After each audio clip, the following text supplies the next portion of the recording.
예수님을 이전에 잘 믿었다가 믿음을 버린 사람들을 적지 않게 보게 됩니다. 왜 그렇게 되었을까?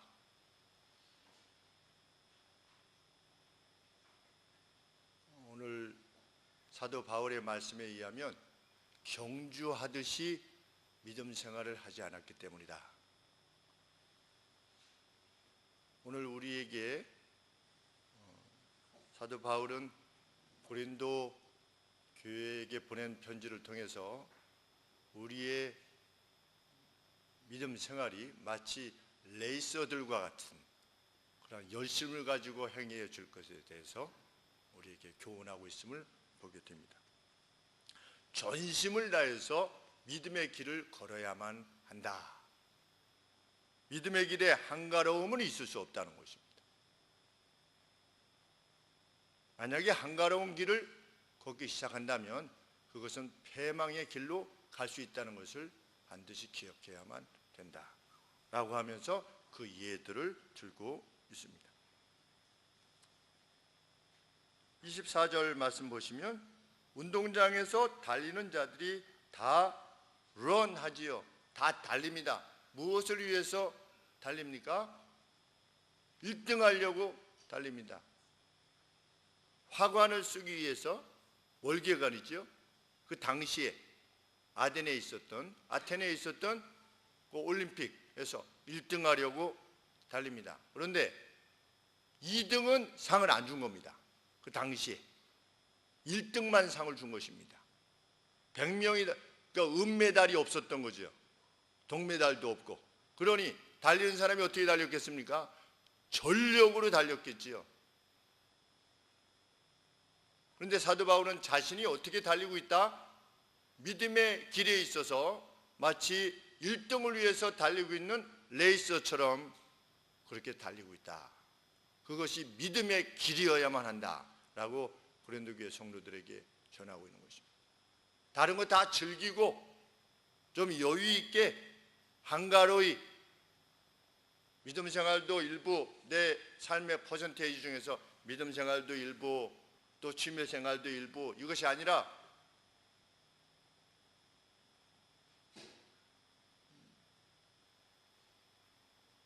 그 생명의 면류관, 화관을 위한 그 길을 위해서 전력을 다하는 것, 그것이 믿음의 길이다.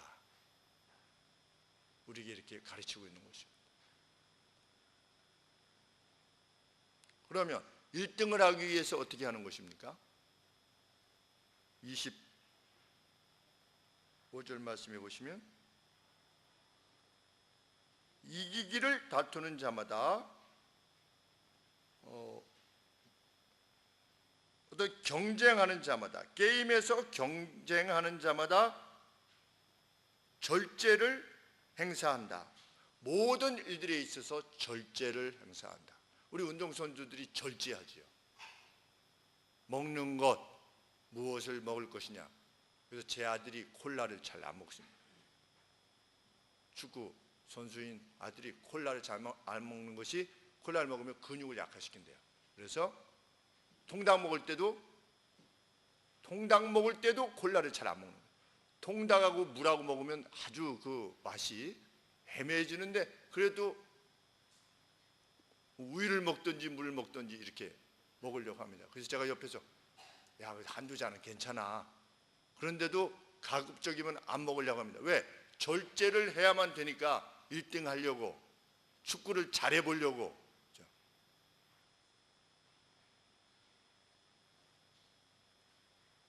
이기기를 다투는 자마다 게임에 있어서 경쟁에 참여하는 자마다 모든 일에 절제한다. 달리 말하면 우리의 믿음의 싸움을 위해서도 그런 셀프 컨트롤이 필요하다는 것이죠. 절제. 다른 모든 것들을 이 믿음의 삶을 위해서 삼가는 그러한 노력들을 마치 경주자가 행하듯이 그렇게 행해야 될 것이다. 고린도 교회 성도들에게 전하는 것입니다. 우리에게 전하는 것이지. 즐길 거 다 즐기고 하고 싶은 건 다 하고 그리고도 믿음이 좋아지기를 구할 수 있는가? 불가능하다는 것입니다. 심지어는 어떻게 될 수 있다? 배교의 자리에 이를 수도 있다.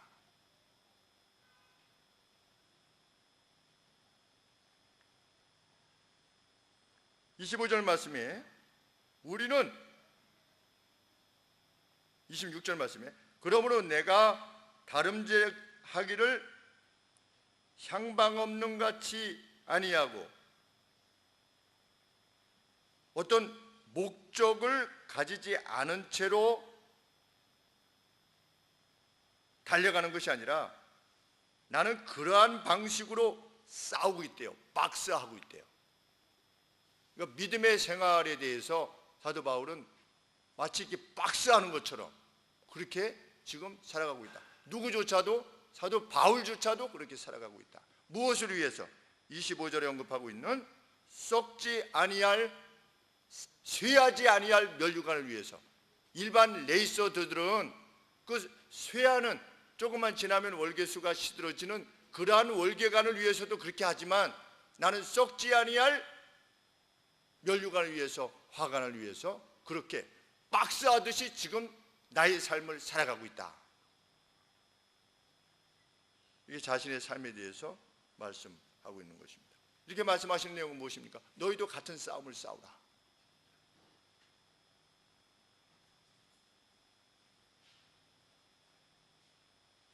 그러면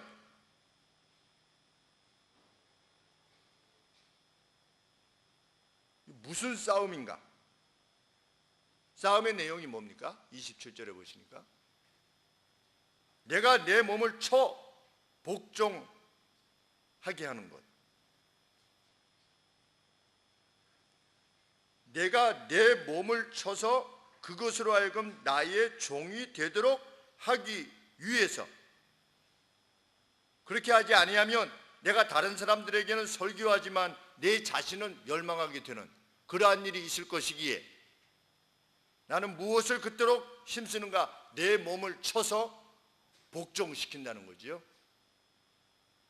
내 마음에 하나님 앞에서 내 마음에 선한 소원이 있는데 그것을 뭐가 계속해서 방어하려고 하는 겁니까? 내 몸이, 내 본능이. 하나님께서 미워하지 마라 그러면은 미워하지 말라고 하는 건 하나님의 말씀이기 때문에 따르려고 하는데 몸이 어떻게 하는 겁니까? 몸이 거부하려고 하는 겁니다. 자꾸만 미운 겁니다. 그 사람이 도와주라고 그랬는데 도와주고 싶은 마음은 있는데 도와줘야 되는데 라고 하는데 아까운 거예요. 바울의 싸움은 무엇이었습니까? 그러한 자신의 오염된 본능과 싸우는 것이었습니다. 그래서 내 몸을 슬레이브로 만드는 거예요. 노예로 만드는 것이다. 그래서 내가 무슨 명령을 마음을 이렇게 지니고 있으면 내 몸이 그것을 따르도록, 그러니까 의로움이 아주 자연스럽게 될 수 있게 되도록 내 몸을, 내 생을 조련하기 위해서 분투하고 있다는 겁니다. 이런 분투가 있어야만 넘어지지 않는다는 거죠. 교회를 떠나지 않고 또 믿음 생활을 떠나지 않을 수 있고 죄악에 빠지지 않을 수 있다는 것입니다. 그러면 바울이 구원의 확신이 적어서 그랬을까요? 로마서에 보면 바울은 분명히 구원에 대한 확신이 있었습니다. 그 누구보다도 분명한 확신이 있었고 하나님에 대해서, 하늘 아버지에 대해서 아빠, 아버지다 이렇게 부를 수 있을 만큼 내 아버지시다 라고 하는 확신이 있었습니다. 그럼에도 불구하고 그는 무엇을 두려워했습니까? 과거 이스라엘 백성들이 출애굽할 당시에 분명히 한 적어도 200만 명 넘는 사람들이 하나님의 사람이었다는 거지요. 그런데 어떻게 된 것입니까? 그들이 다 배교하여서 결국 2명만 40년 뒤에 2명만 가나안 땅에 들어가게 됐다는 겁니다.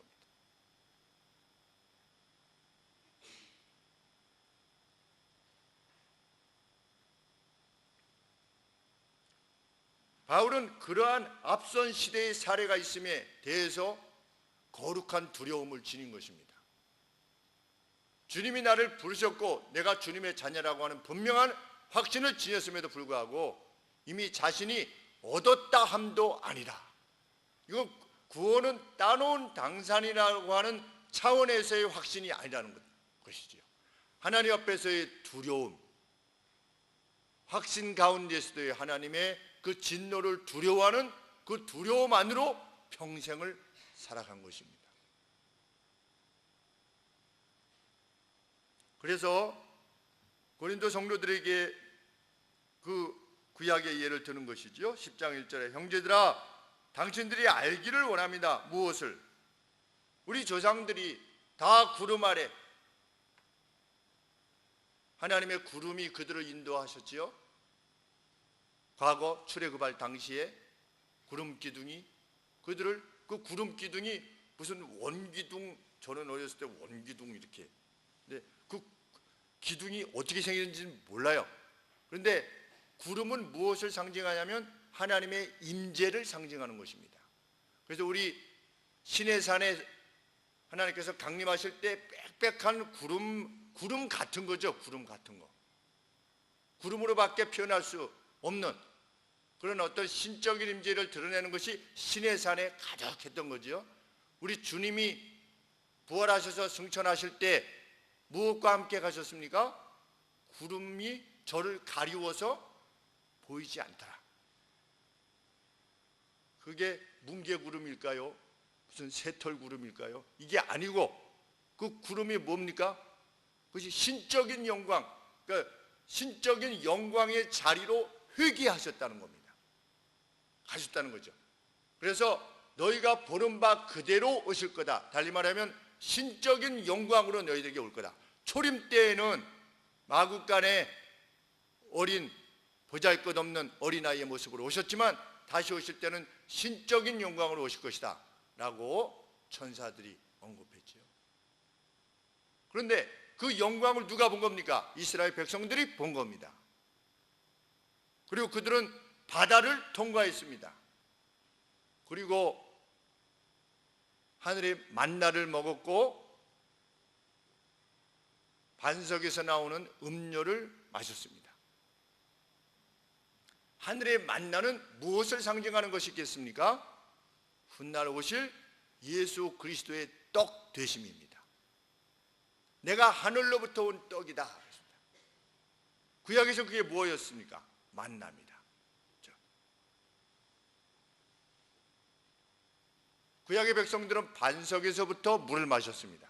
근데 그 반석이 뭐라고 오늘 본문에서 말하고 있는 것입니까? 4절 말씀 하반절에 보시면 그들이 다 모두가 동일한 영적인 음료를 마셨으니 왜냐하면 저희를 따르는 신령한 반석으로부터 마셨기 때문이다. 그들을 따르는, 그들을 팔로우했대요. 누군가 그들을 따른 겁니다. 따라간 겁니다. 뭐가 따라간 겁니까? 반석이 따라간 겁니다. 근데 그 반석이 누구래요?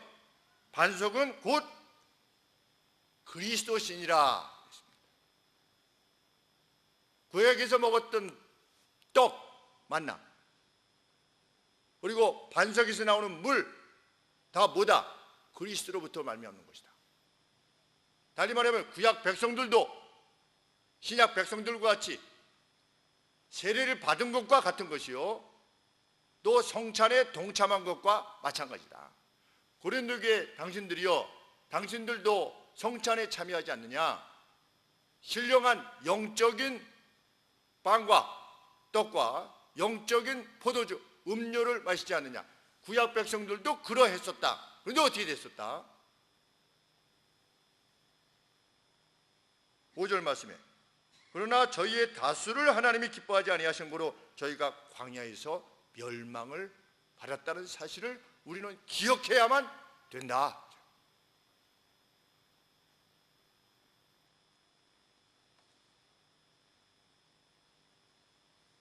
불행하게도 그들은 광야에서 다 죽었다. 우리도 죽을 수 있다. 살아있는 것 같지만 죽을 수 있다. 예수님의 비유 가운데 부자와 거지 나사로가 있는데, 부자가 죽을 때 자기가 지옥 갈지 알았습니까? 몰랐습니까? 몰랐습니다. 자기는 천국 갈 줄 알았습니다. 그런데 지옥 갔지요.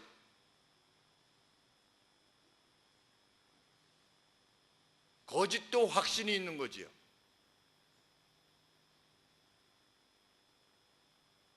이스라엘 백성들이 광야에서 지내면서 자신들이 가나안 땅에 들어갈 거라고 확신했습니까? 확신하지 못했습니까? 일부는 확신하지 못해서 간 사람도 있었을 것이고, 들어갈 것이라고 여겼지만 하나님의 말씀을 따르지 않았던 이들은 못 간 거지요. 고린도 교회도 다를 바가 없다는 것입니다. 너희들 가운데도 배교자가 나올 수 있다. 어떻게 하지 아니하면, 자기의 몸을 초복종시키지 아니하면, 그 싸움을 마치 레이서들이 1등을 향해서 달려가는 그러한 방식으로 힘쓰지 아니하면, 그냥 믿음 생활을 그냥 어리버리 전심을 다하지 아니하면, 하나님 말씀을 전심으로 추구하지 아니하면, 하나님께서 요청하는 삶을 이루어내지 아니하면 우리들도 그럴 수 있다라고 하는 것이 성경의 교훈입니다. 우리는 오늘 마음에 생각해 보아야 됩니다. 그것은 누구 다른 사람들 앞에서가 아니라 하나님 앞에서입니다. 나는 레이서들이 달려가는 그 1등을 위한 경주로 하나님 앞에서 달려가고 있는가?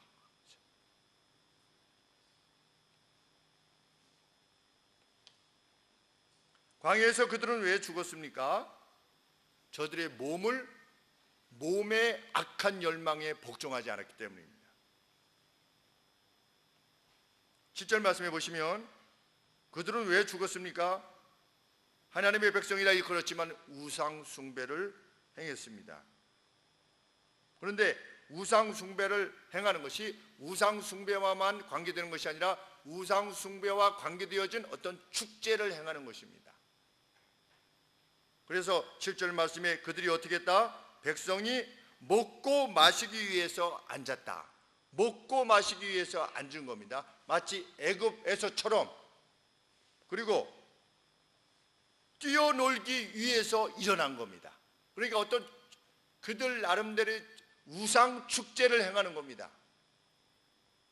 그것이 그들에게는 흥겨운 것이었던 겁니다. 우상 숭배의 자리가 흥겨웠던 거예요.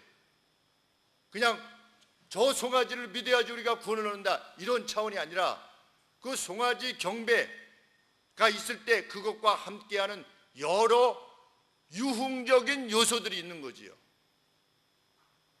그래서 그들이 우상 숭배를 기뻐하는 것입니다.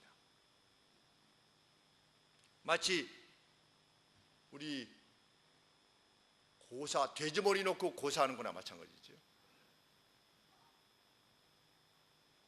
무슨 단체가 있으면, 무슨 동아리가 있으면 연초에 시작할 때 돼지머리를 이렇게 놓고, 돼지머리를 놓고 거기다가 전하는데, 그 누구도 이 돼지머리가 우리를 지켜줄 거라고 생각 안 하는 거죠.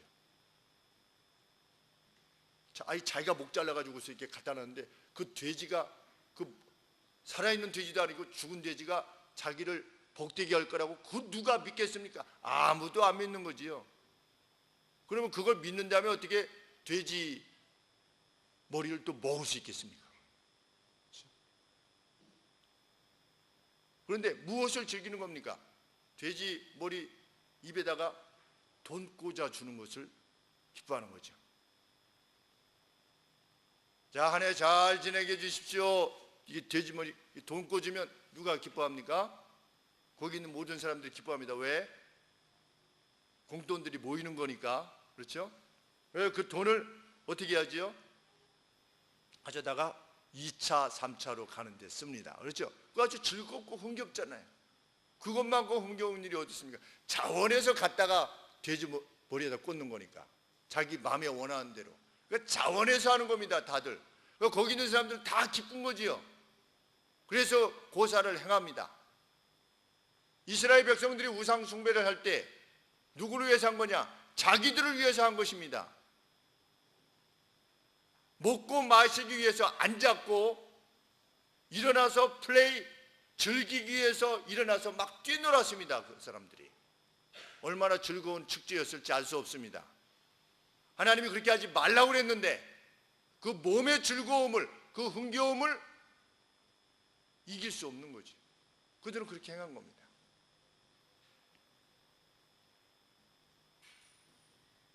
팔절 말씀에 보시면 민수기서에 나오는 내용이 계속 언급되어지고 있는 것입니다.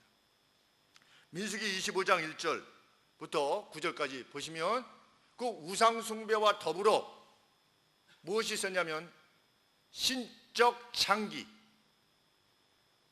신과 인간을 매개시킨다고 하는 그 중간에 존재해 있는 창기들이 있었습니다. 그러니까 템플에 있는 그 어떤 신전 안에 있는 창기들이 있었던 거지요.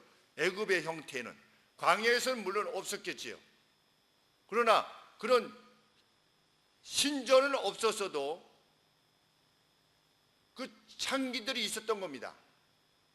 모압의 창기들이 있었던 겁니다. 모압 족속에 그 우상을 숭배했던 자들의 창기들, 이 창기들하고 이스라엘 백성들하고 결합한 겁니다. 즐긴 것이고 악을 행한 것입니다. 몸의 본능, 그걸 이기지 못한 거지.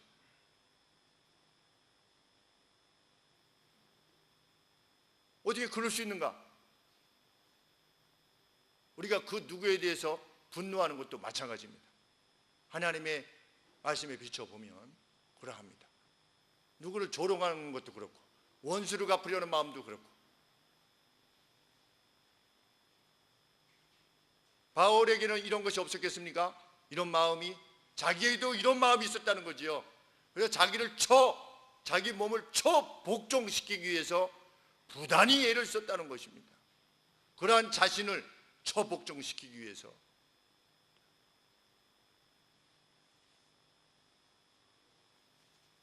구절 말씀에 보면 저희 중에 어떤 이들은 주를 테스트하다가 뱀에게 멸망당했다. 그들이 뭐라고 그랬습니까? 하나님이 주신 만나를 뭐라고 불렀냐면 이 빌어먹을 것을 주셨냐 이렇게 말했습니다. 민수기 21장 5절 말씀입니다. 이스라엘 백성들은 우상을 숭배했고 매음을 행했고 그리고 하나님이 주신 만나에 대해서 이 빌어먹을 것이라고 말했습니다. 오늘 우리가 우리의 형편에 대해서 내가 하나님의 방식으로 살아가고 있는데 직면하고 있는 어떤 그 삶에 대해서 하나님 왜 이따위의 삶을 주시는 거야? 만일 생각한다면 그건 뭡니까? 이스라엘 백성의 그 죄를 범하는 것입니다. 9절 말씀에 저희 중에 어떤 이들이 주를 테스트하다가 아니 나 하나님 섬기는데 왜 이렇게 빌어먹을 걸 주는 겁니까? 이따위 음식을 주는 겁니까? 라고 하다가 민수기 21장 5절에 가보면 그렇게 되어 있습니다. 뱀에게 멸망하였느니 그래가지고 우리 성경에 보면 불뱀이라고 하는 표현을 썼죠. 저는 불뱀이 무슨 이게 빨간 뱀인 줄 알았어요. 그랬더니 그게 아니라 그 사나운 뱀이라고 하는 뜻입니다. Fierce serpent라고 그랬는데 아주 사나운 뱀, 이 사나운 뱀을 보내셔서 하나님이 그들로 죽게 했습니다.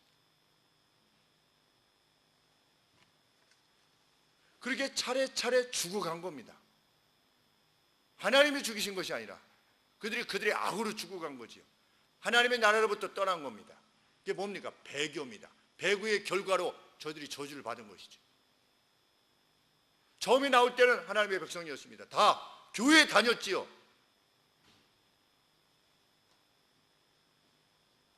우리의 자녀들이 죽을 때까지 하나님의 백성으로 살 수 있을 것이라고 하는 보장은 없는 겁니다.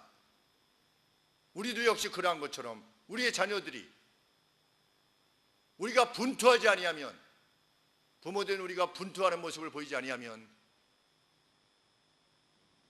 그렇게 될 수 있는 거죠.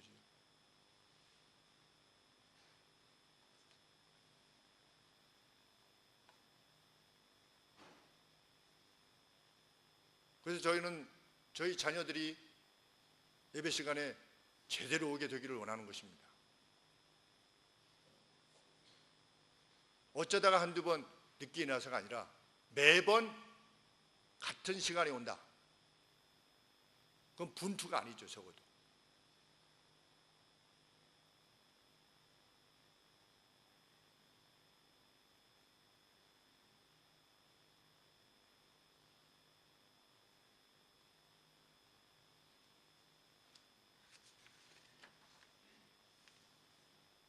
(10절) 말씀, 그들 중에 어떤 이들은 원망하다가 누구를 불평했습니다. 불평을 하다가 멸망시키는 자에게 멸망을 당했다. 이 내용은 무슨 내용이냐면, 그들이 하나님이 세우신 모세와 아론 지도자들에 대해서 그 권위를 인정하지 않았던 겁니다. 고라 자손이 너희만 대장하느냐? 나도 대장이다.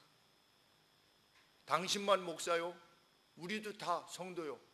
라고 하는 추세가 오늘의 추세지요. 무슨 평신도 사역자니 이런 표현을 써서 하나님께 주신 어떤 그 권위, 말씀의 권위, 그 말씀이 성경 말씀에 비추어서 틀렸다. 그러면 그 말씀의 권위가 아닌 것이지요. 그거 목사랄지라도 말씀의 권위에 합당치 아니하면 그는 권위를 상실한 것입니다. 그러나 그 누가 하나님이 주신 말씀의 권위로 백성들을 지도했는데도 불구하고 모세와 아론이 자기의 생명과 같이 백성들을 돌봤는데도 불구하고 백성들이 너만 대장하냐? 우리도 해먹겠다 라고 그럼블한 것입니다. 불평했을 때 하나님께서 어떻게 하셨다? 멸망시키는 자에게 맡기신 것입니다. 그래서 그들이 멸망하였다. 고린도 교회 성도들에게 과거의 이스라엘 백성들의 삶의 내용을 회고하면서 뭐라고 말씀하시는 것입니까? 11절 말씀에 저희에게 당한 이런 일이 거울이 되고 예가 되어서 또한 말세를 만난 우리의 경계로 기록하였느니라. 왜 이런 기록의 내용을 주었는가? 달려가야만 된다는 거지요. 믿음의 삶에 있어서.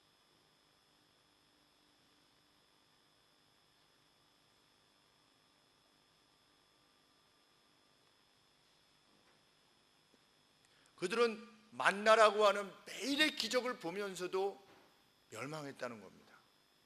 우리는 뭐 다른 거는 그냥 빼놓더라도 10가지 재앙 중에서 한 2가지만 받더라도 나는 평생 하나님을 섬기며 살아갈 것 같지 않습니까?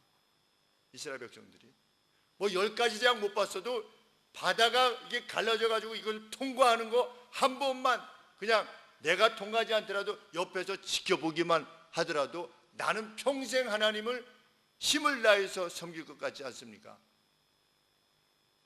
그렇지 않더라도 40년 동안 만나가 내린 거예요.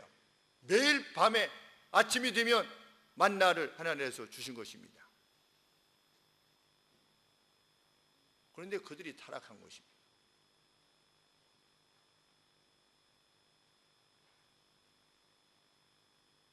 어떻게 그럴 수 있는가? 그것이 우리라는 거지요. 우리일 수 있다는 겁니다. 분투하지 않으면,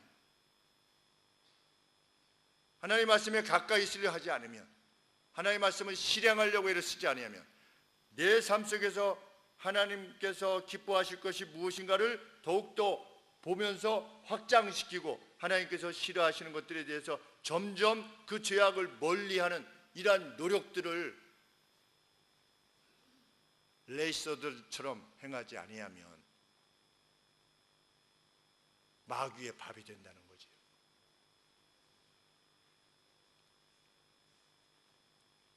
말씀을 맡은 사역자로서 그렇게 느껴집니다. 어떤 분들이 3주, 4주 점차로 예배 가운데 안 보이신다.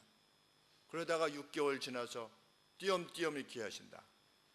나중에 보면 영적 상태가 피폐해져 있는 거죠.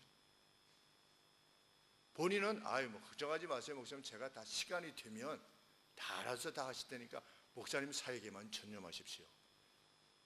이렇게 했던 친구가 15년 동안 교회 안 나가고 있어요.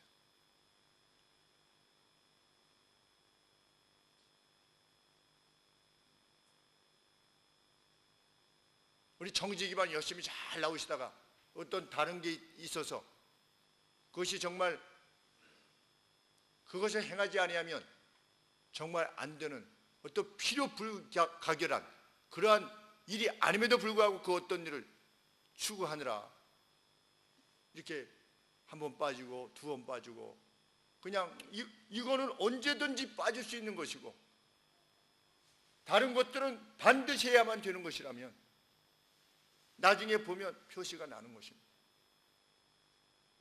그 영적인 피폐함이 그래서 느껴지지요. 그러다 점차적으로 어떻게 됩니까? 교회를 떠난 성도들도 계시지요. 우리 교회들도. 근데 그분들도 처음부터 그랬습니까? 처음부터 그런 것이 아닌 거죠. 한가롭게 예수님을 믿으면 그들의 패망과 같이 우리도 패망할 수 있다는 것을 우리 기억해야 될 것입니다. 그거는 나와 거리가 먼 이야기다 라고 생각할 수 있는 여지가 있기에 사도 바울은 이렇게 경고하고 있습니다. 12절 말씀에 그런즉 선줄로 생각하는 자는 넘어질까 조심하라. 한가로이 경기장 주변을 살피지 않도록 하라는 것입니다.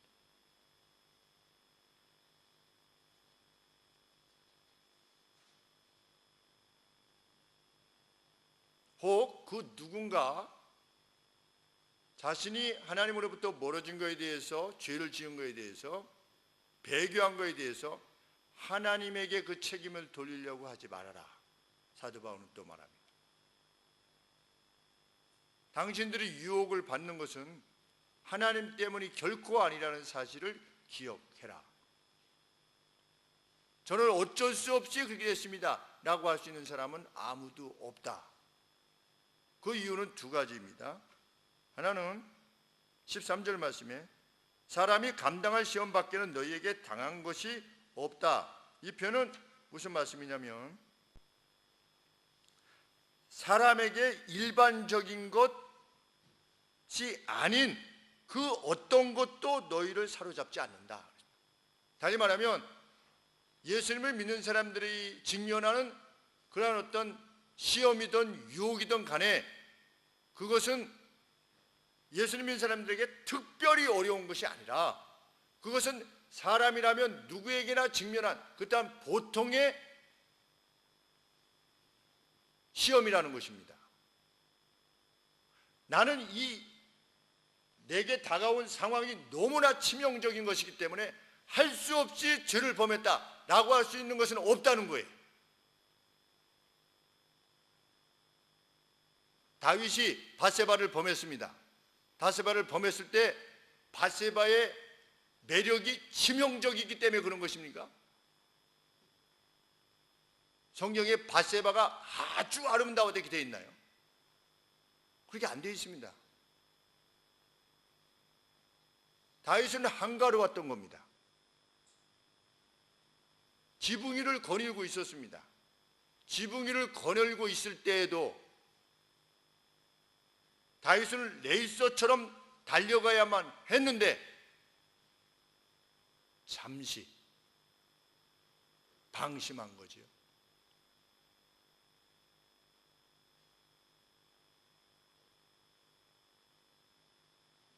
그 여자의 매력이 치명적이기 때문이 아니라 상황이 치명적이기 때문이 아니라는 겁니다.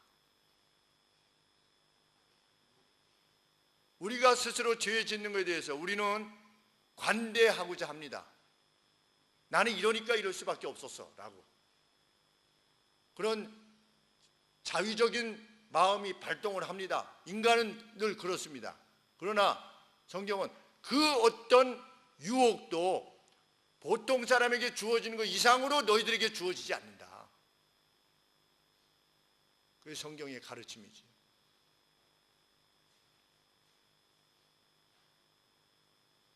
우리가 하나님이 원하시는 삶의 방식을 추구함에 있어서 우리를 멀리하게 하는 그 어떤 것도 일반적인 것이라는 것입니다. 문제는 그것을 대하는 사람이 준비가 되어지지 않았기 때문이라는 것이죠.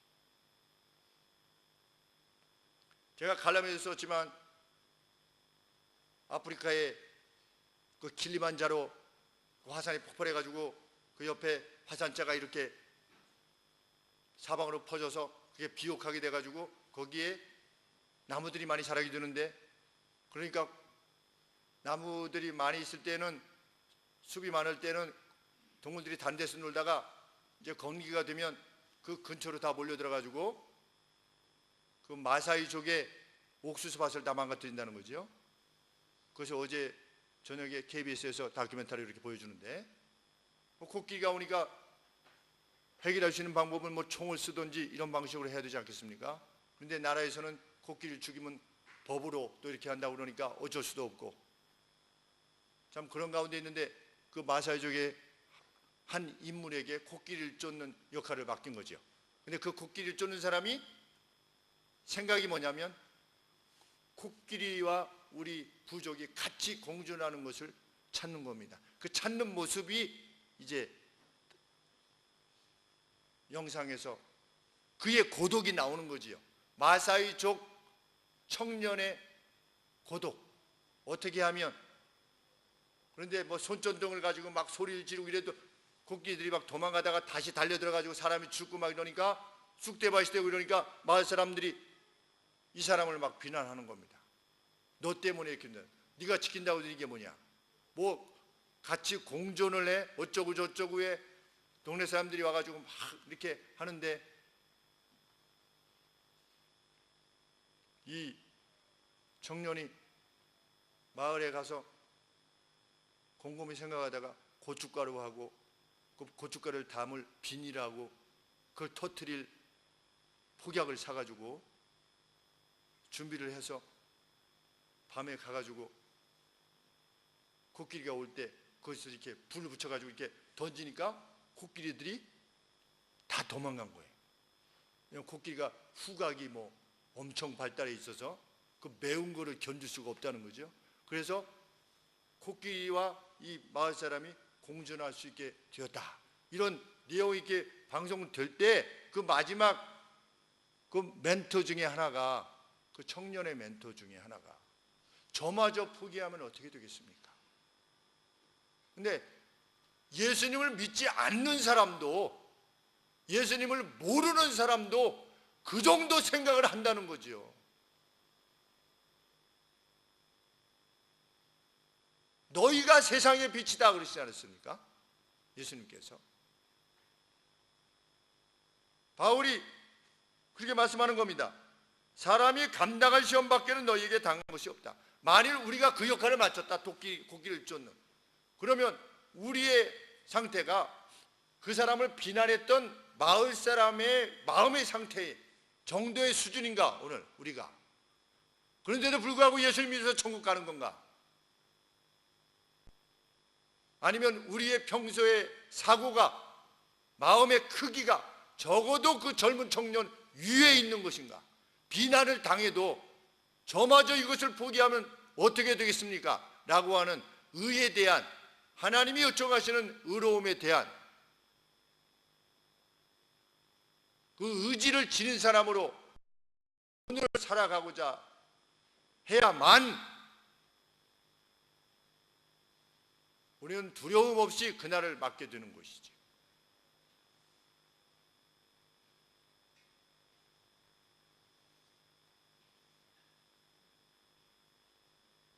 또한 바울은 우리의 시험의 정도에 대해서 언급하시고, 또 다른 하나는 하나님은 신실하시다. 하나님은 믿으신 분이시다. 신뢰할 만한 분이시다. 어떤 점에 있어서 결코 너희가 감당치 못할 시험당함을 허락지 아니하신다. 하나님은 결코 우리가 빠져서 어떻게 보자, 어떻게 하나 보자 이놈이, 이렇게 할 만한 그런 분이 아니라는 겁니다. 우리가 감당할 수 있는 시험을 주신다는 거지요. 그러면 시험의 목적은 무엇입니까? 그것을 이겨서 더 견고하게 되게 하기 위한 그런 시험을 허락하실 뿐이지, 우리를 유혹해서 어려움을 줘가지고 너 이것도 못해? 너 그러면 관둬. 이런 의도에서 하나님이 우리에게 시험을 주시는 분이 결코 아니라고 하는 사실을 생각하라는 겁니다.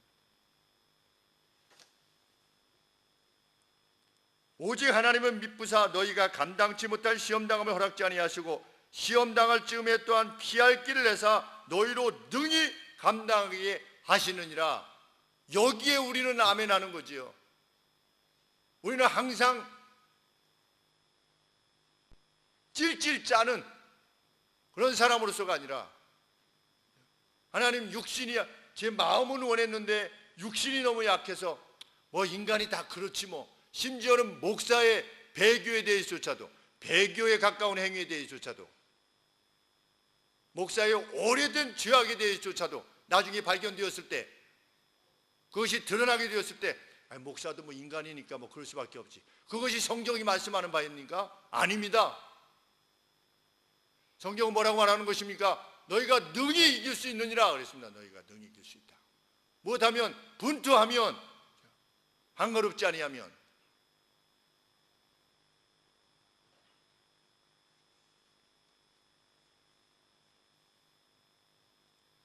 그 분투의 방향은 궁극적으로 무엇입니까? 24절에 보시면 누구든지 자기의 유익을 구치 말고 남의 유익을 구하라. 이것이 우리의 분투의 내용입니다.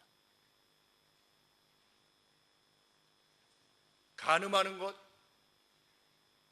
남에게 불평하는 것, 남의 권위를 인정하지 않으려는 것, 다 무엇과 관계된 겁니까? 자기를 사랑하기 때문에 그런 겁니다. 자기를.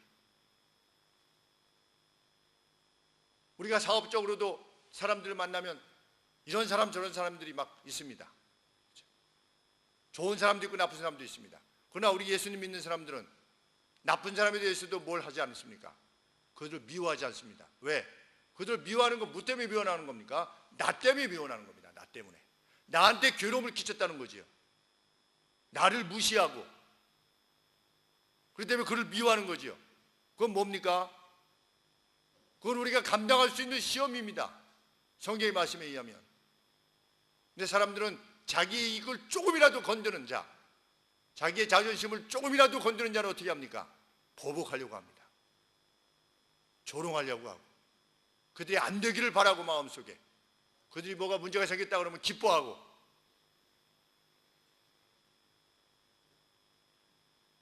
뇌물도 무엇입니까? 내가 잘 되기를 원하는 거지요. 남의 이익을 구하는 것이 아니라.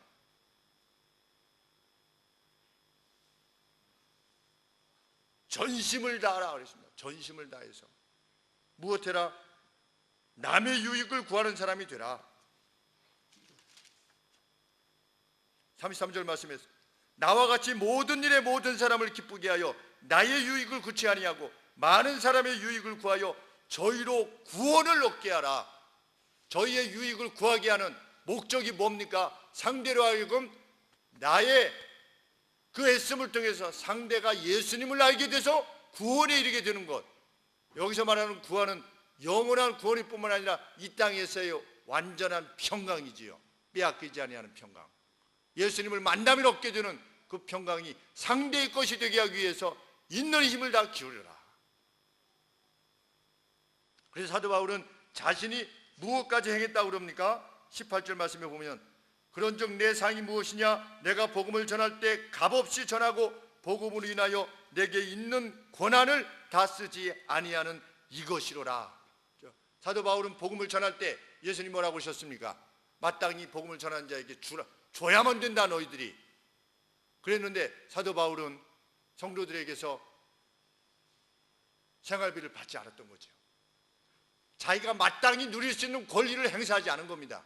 왜? 한 사람이라도 더 구원하려고. 저 바울 돌아다니면서 그때 당시에 돌아다니던 수사술사들, 수사학자들 말을 잘해가지고서 사람들한테 돈을 받았던 그런 자에 속한 거 아니야? 라고 해서 그 어떤 한 사람이라도 복음을 받아들이는데 거부가 될까봐 그래서 자기가 쓸 수 있는 권한을 행사하지 아니했던 것입니다. 그것이 싸움인 거지요. 얼마나 힘들었겠습니까? 사도 바울도. 나는 헐벗었다. 나는 매 맞았고 나는 굶주렸다. 라고 사도 바울이 고린도 성도들에게 자기의 상황을 말하지요. 무엇 때문에 그렇게 하는 것이냐? 마지막에 쓰게 될 불멸의 화관, 우리에게 그 불멸의 화관에 대한 참 소망과 믿음이 있게 되기를 원합니다. 그 믿음과 소망이 있는 사람은 열매를 맺게 됩니다. 그 열매는 다른 사람의 유익을 구하며 일생을 사는 것입니다. 악과는 전혀 상관없는 사람이 되어가는 것입니다. 그 분투가 우리 가운데 늘 함께 있기를 원합니다. 우리들의 가정에, 우리들이 그토록 아끼는 사랑하는 자녀들에게, 그리고 우리가 세워가려고 하는 우리의 생업에 하나님께서 은혜를 더하실 것입니다. 생명이 멀려가는 말할 필요도 없는 것입니다. 기도하겠습니다. 하나님 아버지, 진정